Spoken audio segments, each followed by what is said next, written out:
ঘরের মাঠে বিশ্বকাপ বাছাই পর্বে দুর্দান্ত পারফরম্যান্স দেখিয়েছে পাকিস্তানের নারী ক্রিকেট দল।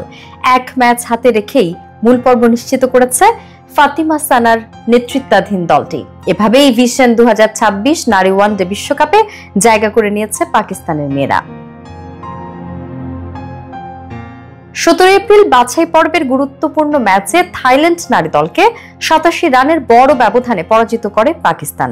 টস জিতে প্রথম ব্যাট করে নেন নির্ধারিত 50 ওভারে 6 উইকেট হারিয়ে 205 রান সংগ্রহ করে স্বাগতিকরা। ব্যাট হাতে ম্যাচের নেতৃত্ব দেন অধিনায়ক ফাতিমা সানা। মাত্র 59 বল খেলে 6টি চারের সঙ্গে একটি ছক্কায় ফাতেমা করেন অপরাজিত 62 রান। বল হাতেও ছিলেন তিনি দুর্দান্ত। 8 ওভার বল করে 39 রান দিয়ে তুলে নেন 3টি মূল্যবান উইকেট। ফলে ম্যাচ সেরার পুরস্কারও উঠেছে তার হাতেই। অন্যদিকে ব্যাট করতে নেমে থাইল্যান্ডের ইনিংস থেমে যায় মাত্র 118 রানে।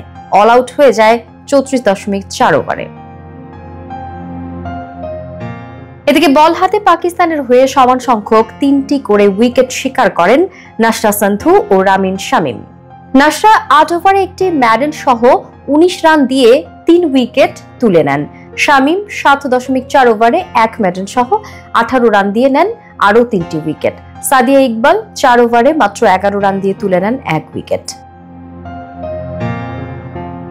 2025 নারী ওয়ানডে বিশ্বকাপ আয়োজনের দায়িত্বে রয়েছে ভারতীয় ক্রিকেট বোর্ড BCCI। তবে রাজনৈতিক বাস্তবতা বিবেচনায় এবার হাইব্রিড মডেলে অনুষ্ঠিত হবে আসরটি। পাকিস্তানের সব ম্যাচই হবে নিরপেক্ষ ভেন্যুতে। এমনকি তারা যদি ফাইনালে ওঠে তবুও সেই ম্যাচ অনুষ্ঠিত হবে ভারতের বাইরে।